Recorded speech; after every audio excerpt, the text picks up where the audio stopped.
लाओ थोड़ा यार। अच्छा जी। पेपर है।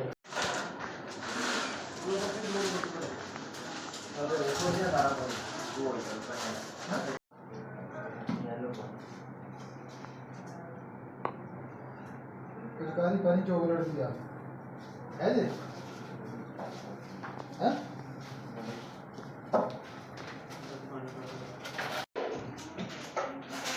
है भी इधर चल रहा है बटा दिया ना इधर